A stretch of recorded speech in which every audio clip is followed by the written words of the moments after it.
From the High Definition Production Center of Troy University's Broadcast and Digital Network at Troy, Alabama's International University, this is Troy TrojanVision News. Hello and welcome to Troy TrojanVision News for August 28, 2017. I'm Lauren Hartson. And I'm Nathaniel Rodriguez. Thank you for joining us this evening. Troy University will soon be home to a new sorority. Representatives from Alpha Omicron Pi are on campus to raise interest in getting involved with the campus's newest Greek organization. Paige Weeks has the details. With the start of a new year, Troy University is not only welcoming its students, but is also welcoming a brand new sorority to campus. Earlier this year, Troy extended an invitation to Alpha Omicron Pi to join Troy's other sororities and fraternities. We actually submitted basically an application to come to this campus when Troy opened the option for extension last year. And so AOPI was the lucky sorority who has extended the invitation to be here, and we're so excited. So now that all the other sororities are finished with their recruitment process is now when we get to begin to recruit all of our women. AOPI has over 140 collegiate chapters and has initiated over 190,000 members.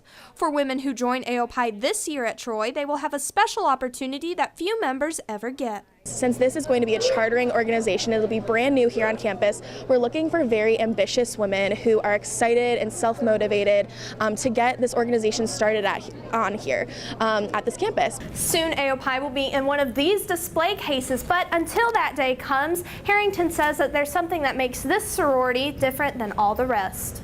It's one of those things where it's so easy to join an established chapter, but here at Troy it's going to be a lot different because these women actually get to set the foundation of AOPI here at Troy, and they get to create the traditions and the events that they do. I mean, everything that they do this year will be set for a lifetime. But it won't be all hard work for the future charter members. There's also the excitement of being the first sisters at Troy University to proudly display the glitzy side of the new sorority. We have our color. We're the only NPC organization to have just one color, which is cardinal, which was very convenient coming to Troy University where it's your color as well.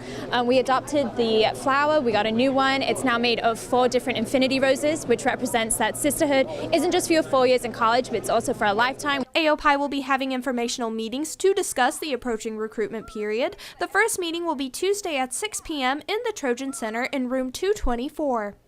Paige Weeks, Troy TrojanVision News. If you're interested in finding out more information about AOPI, you can visit their website at troy.teamaoii.com. The information meeting will be tomorrow night at 6:30 in Trojan Center Room 224. This week, the University Activities Council is giving students the chance to have a little outdoor fun at Camp Butter and Egg. Students who are interested in going can save a little time by stopping by the Trojan Center before Wednesday night. The UAC will have a table set up in the Trojan Center where students can go ahead and sign release forms for the activities at Butter and Egg. Students can wait until Wednesday to sign the forms, but by visiting the table in the Trojan Center, they can skip some of the line and get right to the fun on Wednesday night.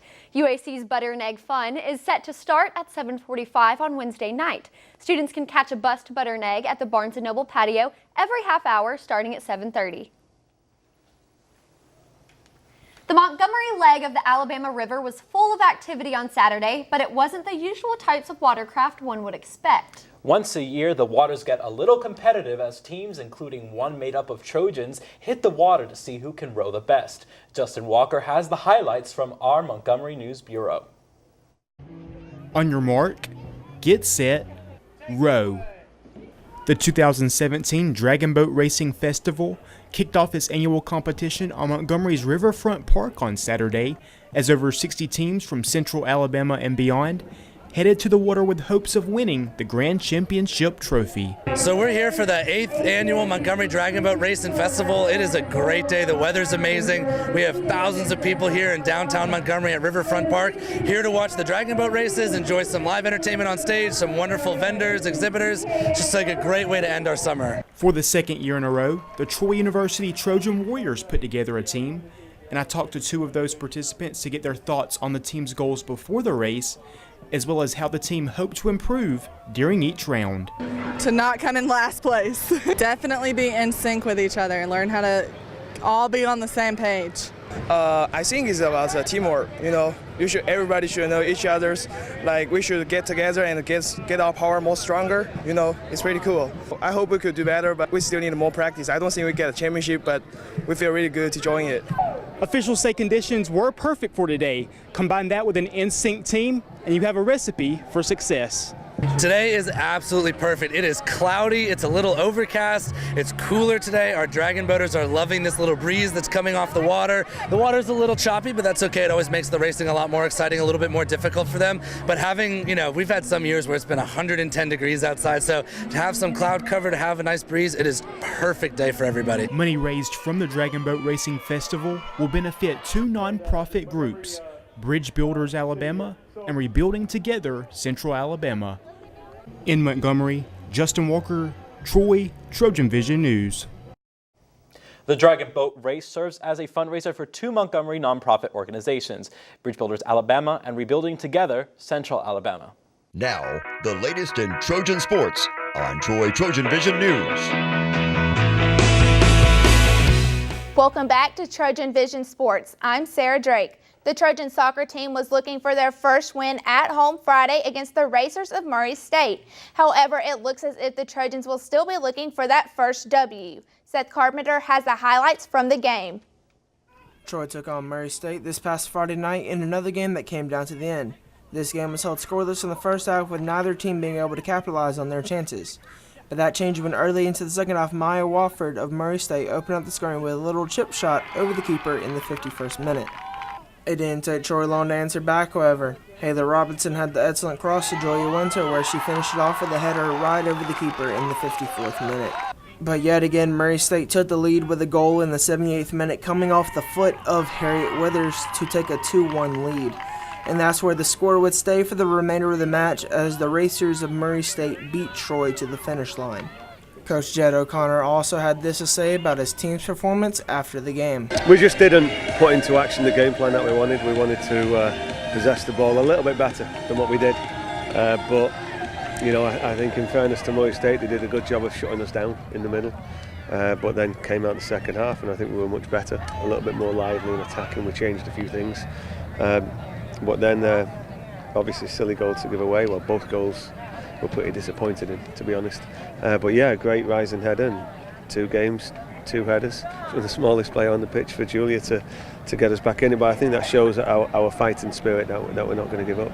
Coach Jed O'Connor also talked about how they are going to recover with playing so many games in such a small amount of time. Now we just rest up, we ice bath, we foam, we stretch and all that, and hopefully they get healed up and ready to go again on Sunday. And then finally, I think after that's been a difficult opening to the season, we should be able to hopefully maybe give them 1 or 2 full days off, nothing, no meetings or anything, let them just chill, and then we'll go again from there later next week.